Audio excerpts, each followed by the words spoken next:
Okay, here we go. You know, Battleground. Whatever. Pay-per-view. Very interesting ending, to say the least. Interesting. I don't really know what to say. Not what I expected, that's for sure.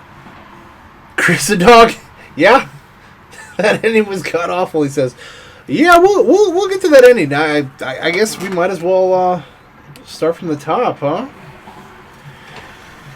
Well, so we had, Dolph Ziggler versus Damian Sandow. Yeah, that was the pre-show match for free for everybody to watch on WWE.com and all that. And, so we all know what happened there, don't we? Yeah. So we saw Ziggler take that one, and we also in the process, I guess the biggest thing that came out of that was Sandow hurt his knee. Yeah. And needed attention on that knee, and therefore was not able to cash in on a pretty well beat up Alberto Del Rio later. Yeah, he had 2 straight pay-per-views for cash-in reasons. Yeah, what's up with that? Neither one of them happened. What's up with that exactly? So 2 straight pay-per-views that they blew away. How long do we think now that they're gonna have him hold on to this briefcase? I mean, how long do you think the championships can be non-vote, or nobody holding that? Well, there's that too. We gotta get to that, I guess. Oh wow, I haven't seen this entrance in a long time, dude. Yeah, we haven't used this one a lot. Yeah, let's skip that. He doesn't come out in the car anymore. I was just trying to make the matches not go 30 seconds like the one time. Like, whoops, had to redo it.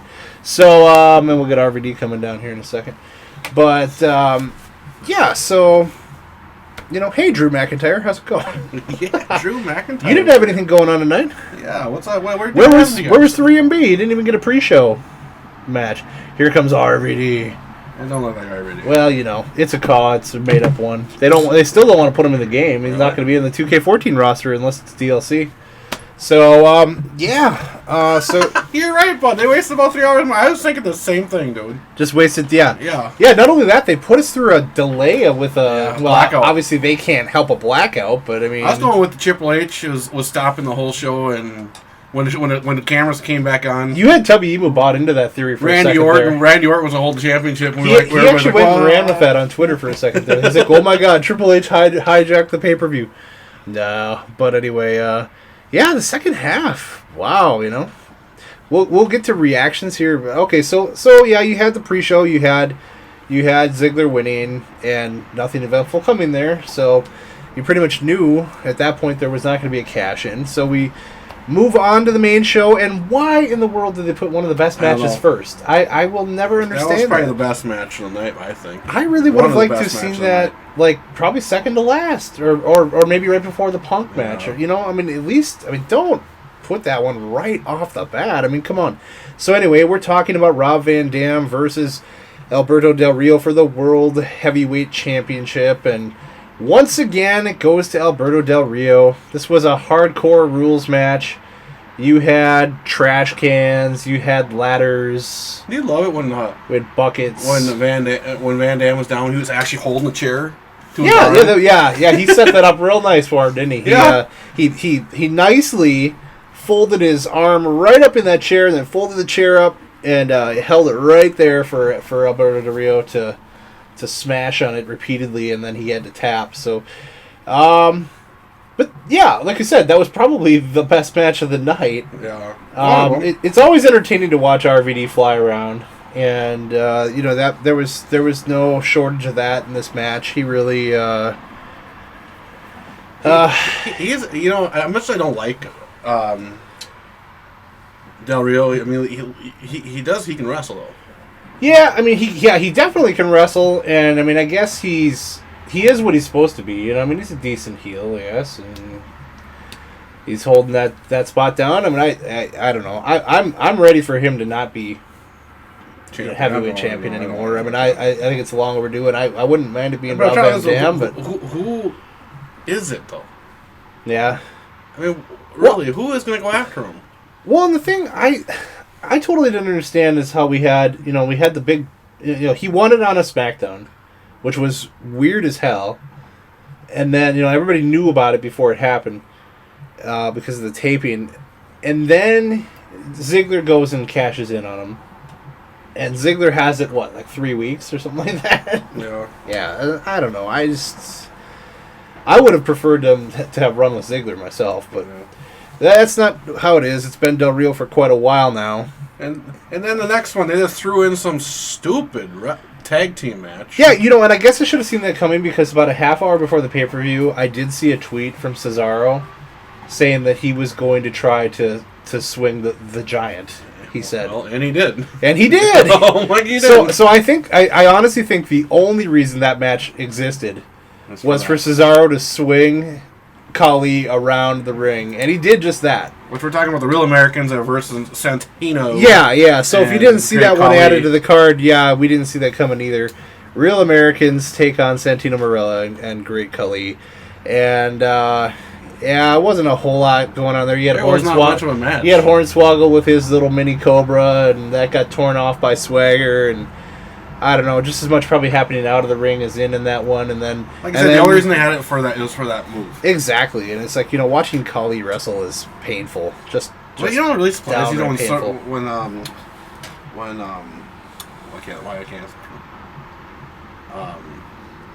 think of his name, though. The guy from the Real Americans. What I'm trying to think of. Swagger or Cesaro? Cesaro. I always that name always goes away from me. Right. Cesaro. When he twirls people around like that, right? Yeah. He doesn't get dizzy at all. No, because I've seen him do it like with smaller guys, like 30, 35 rounds around, and he's perfectly fine afterwards. Yeah.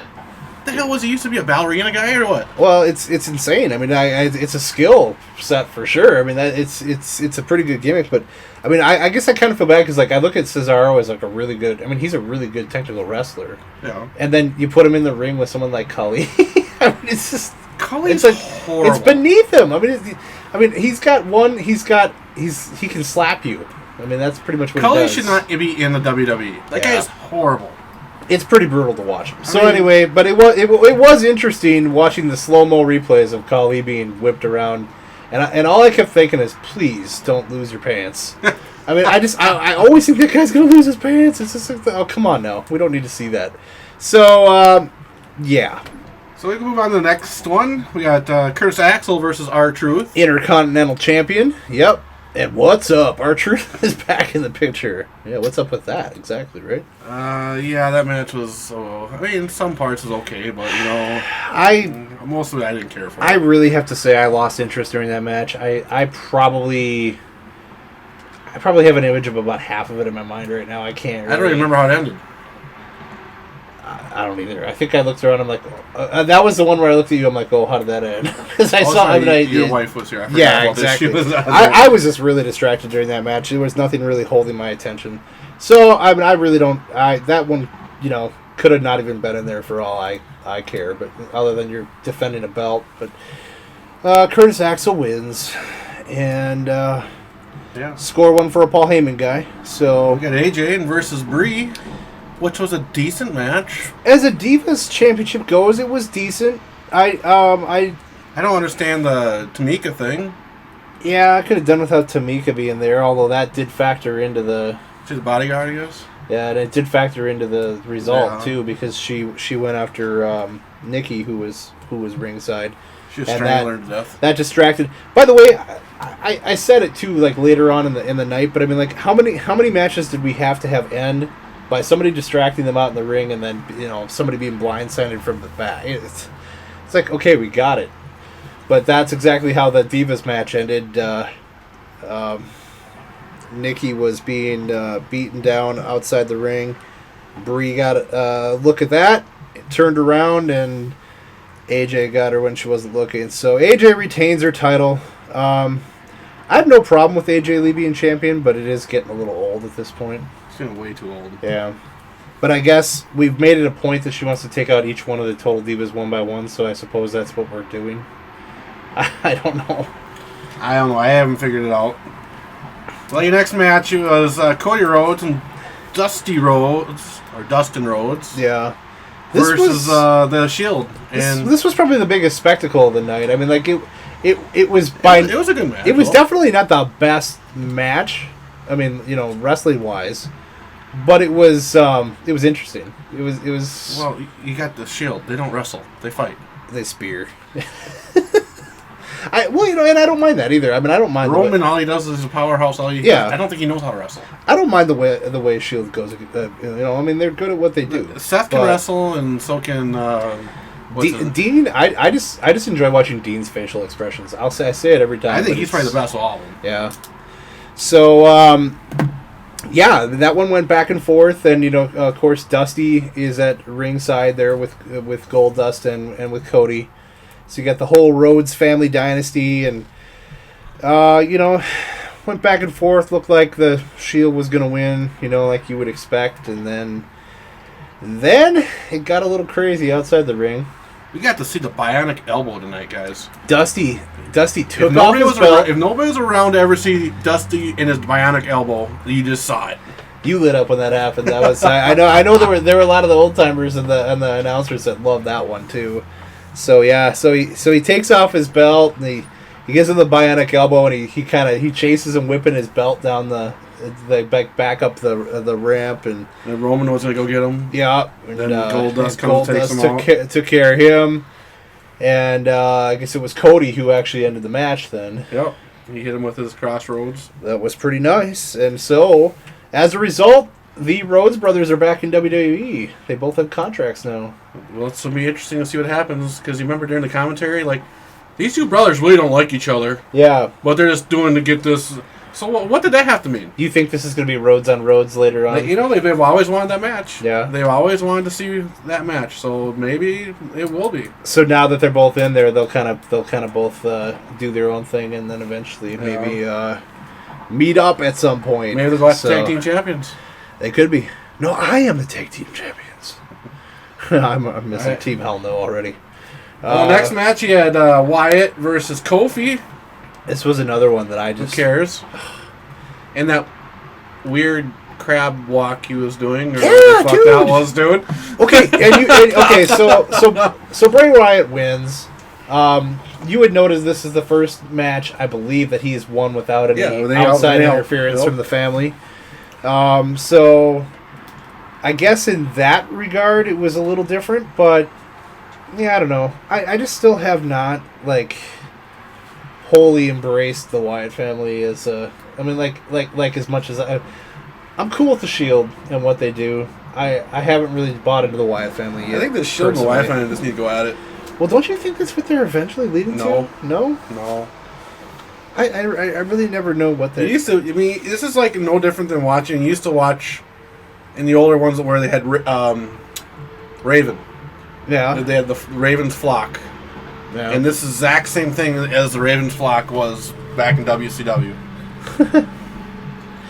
Having a title match with a rape face the entire time is interesting to watch. Yes, indeed. Yeah, I talk about Dean. That's funny. But then it comes down to CM Punk and Ryback. Yeah. And so, I guess, looking at the card, this was one of the handful, the 2 or 3 matches I was looking forward to. And it was all right.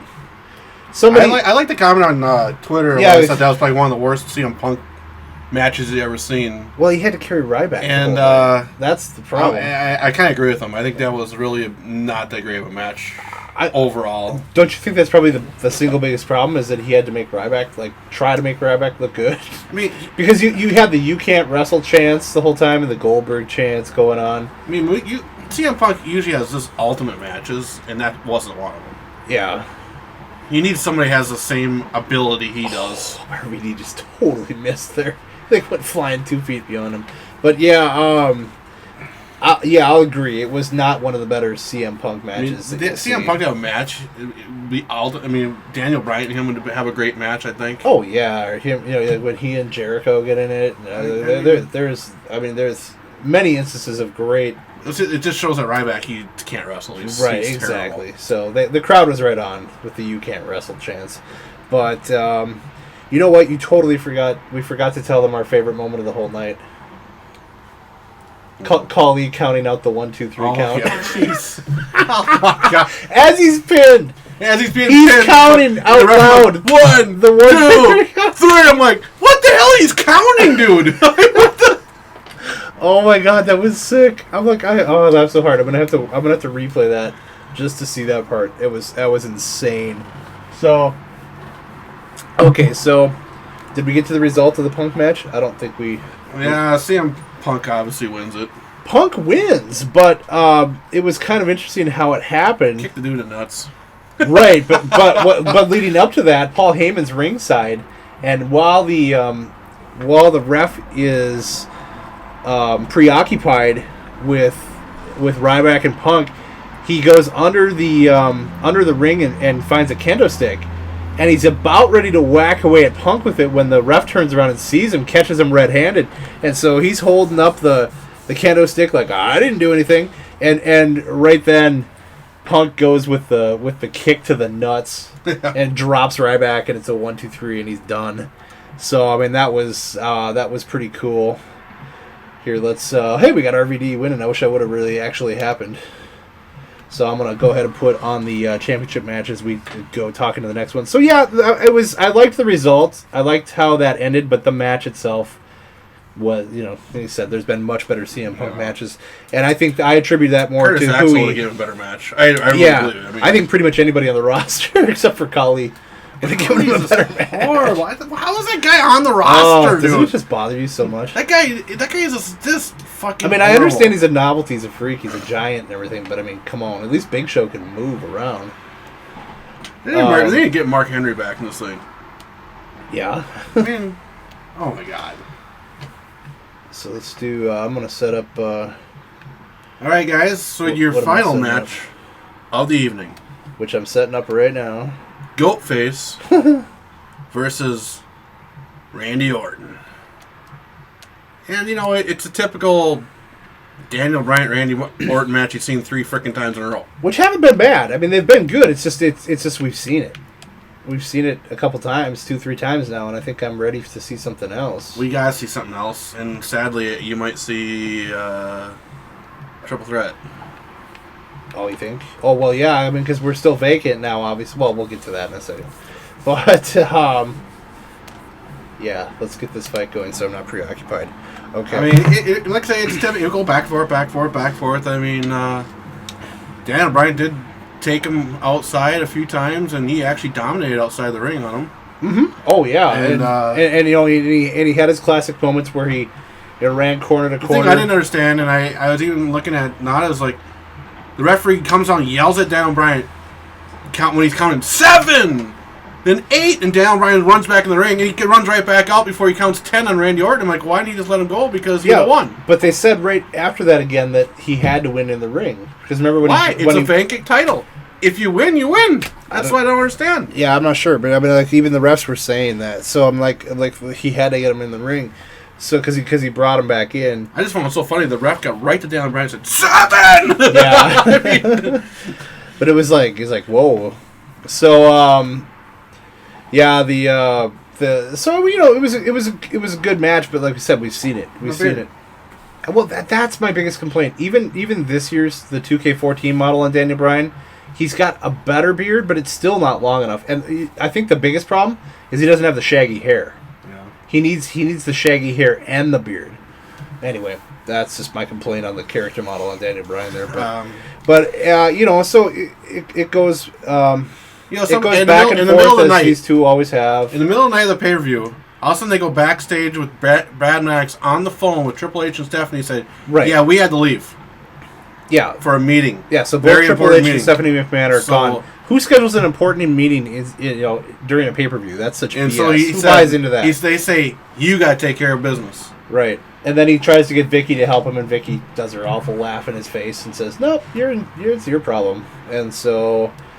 Yeah, so we're wondering, okay, well, where does that obviously fits in somewhere, and you're waiting for that to happen, and obviously it's going to be towards the end, So this match is going back and forth between Daniel Bryan and Randy Orton, and both guys come close to winning at points. It kind of was leading up to where it had led up last month with Daniel Bryan kind of taking control at points, and Randy Orton rebounded on that, and but just as soon as it looked like Daniel Bryan was going to win, we hear Big Show's music. And down comes the Big Show. And you're like, okay, what did Brad tell him to do? So he first pulls out the ref. He pulls the ref out because Dan Bryan has Randy hooked in the yes lock. Right. Mm-hmm. So he pulls out the ref, and then he knocks out Daniel Bryan, and he looks terrible the whole time. He's got that remorse on his face. He's not. He's fighting against it. He doesn't want to do it, but he does it. He knocks Daniel Bryan out. And then he's having this emotional inner turmoil that we've been leading up this whole month or two. And Allison comes out. Yep. And I can't remember his name though. The ref. The one who got what's his name? The one who got fired before the fast count at Night of Champions. The 15-year vet, whatever his name is. So that's sad. I've already forgotten. I don't know. But anyway, it's the same ref that fast counted. Brad Maddox brings him out, and Big Show knocks him out. And then he and Randy he gets in the ring, and Randy Orton's staring him down and yelling at Big Show, and he's like, "Do you know what you just did? You know how stupid that was?" He's like, do you know how much trouble you're going to be in tomorrow night when this all is sorted out? And Big Show doesn't care. He knocks him out. And then Big Show's music hits again, and Brad Maddox is standing up at the top of the stage, and here are both guys knocked out in the ring with Big Show standing there. And it's over. And that's your pay-per-view end. That's the ending. That's the dumbest fucking ending ever. What? We're both sitting here with our mouth open, looking at each other like, what? We just wasted our money watching this pay-per-view. Period. Yeah. Pretty much. It was a very empty feeling to the night. I mean, you didn't even have the satisfaction of Daniel Bryan having it for one night this time around. You didn't have the satisfaction of even Randy Orton getting it. Anything. That was it. And I don't know. That was a pretty. I don't know. That was a pretty shitty ending as pay-per-views go. I was not impressed with the ending at all. That's horrible. Maybe a good ending to that thing. Maybe salvages it, makes it a mediocre pay-per-view. I think as it stands, it was pretty weak. I don't know what you'd rate it out of 10. Me? Yeah. 6. Yeah, I'd have to go 5 or 6. I couldn't go any higher. I just think. I was kind of disappointed in it, but hey. There are a couple good matches. I do have to say, looking at the card coming in, I was not nearly as excited for this one as it was for SummerSlam or Night of Champions. I think both those cards we were kind of better. figured Battleground's coming up. Like, what? What the fuck is Battleground? Well, this is one of the brand new ones. I mean, obviously, I think we're gonna probably enjoy Hell in a Cell better. They're always good. I mean, Hell in a Cell is Hell in a Cell. It's awesome. So you guys go to WWE, you can watch that. You can watch the spin on Khali by Cesaro. They're actually showing that now. They usually don't show footage like that. Yeah. I'm surprised. Maybe because it was an unannounced match, and they don't really care. They probably just got that in there to get their video clip. That's funny though, the fact that he lifted him and spun him around. So what do you guys think? What do you guys rate this pay-per-view at? And if you guys got a chance to watch it, what do you think? Yeah, I'd like to know your score out of 10. What you'd give this pay-per-view. Do you feel that it was worth your money? Do you feel that you got ripped off? I told you WWE sucks. How would you... Hey, I've been thinking WWE sucks. I mean, I was an Attitude Era guy the whole time. Yeah. So I don't like any of the storylines going right now, period. Right. Wow, how did that just pop up? I didn't hit share. Oh well. Yeah, WWE's first Battleground pay-per-view, and they ruin it. Well, I don't know. It kind of sucked for them that we had a winner in this one at least. Yes, that's what we were talking about. Their Real American Jack Sawyer. Yeah, you just want to see when the Khali counts a spin. Yes, that's the funniest thing ever, dude. Right? Yeah, I know. It's like I wish if I could put that up as a video clip, I would totally do it. If I didn't get copyrighted, it was great. Shit out of 10. Okay, yeah, that's fair. 4, 4, 5.5. Yeah. Yeah. I mean, so I mean, we just had we had a power outage, which we're like, oh shit, we're gonna miss the. Can you imagine how confused we would have been if we missed that? Oh, fuck. If that would have come back on and Big Show was standing there, we're like, what? Yeah, but the problem is the power outage was the whole place. No, I know. Yeah, I know. And so we didn't realize that at the time. Yeah. We just thought us as pay-per-view viewers had gotten screwed. But I guess from what I heard, I'm glad I missed it. Yeah. So I mean, that is, you know, it's pretty. It's we can all tell you how to get it, but I ain't gonna do it. No. Yeah. Yeah. The funny thing is like now I know a ton of you will come here thinking this is the real thing, and you know, first of all, if you're searching YouTube for the actual pay-per-view, yeah, you're not even close to figuring out how to do this, right? There are torrent sites. If you want to go somewhere, you go to torrent sites, not to YouTube. Download a torrent. That's the way you do it if you want to see the real thing. They'll probably be up maybe even an hour from now. Hour or two from now, you find them. But we're just doing a review show here. But anyway, you know, we just kind of like to... No, he didn't. Share thought. Wow, that one was quick! Dang! Okay, first Orton wins, and then... Well, anyway. That's funny. Give them both a chance, since neither one had one tonight. So, I guess we're going to wrap it up there, but definitely if you're watching this after the fact, let us know what you thought as far as a score out of 10, and what you thought of the pay-per-view overall. Are you more, do you have more faith in Hell in a Cell being better than this? I would certainly hope so, at least as far as the way they ended. Oh yeah, I'll be better. So, a lot better. I'm already looking forward to Hell in a Cell. I got to get this bad taste out of my mouth of the way this ended. It was not pleasing to the taste at all. So, all right, guys, thanks for joining us, and that's our quick results and review show here. We'll catch you next time around for Hell in a Cell at the end of this month already. Yeah. All right. October 27th. We'll see you then. Bye.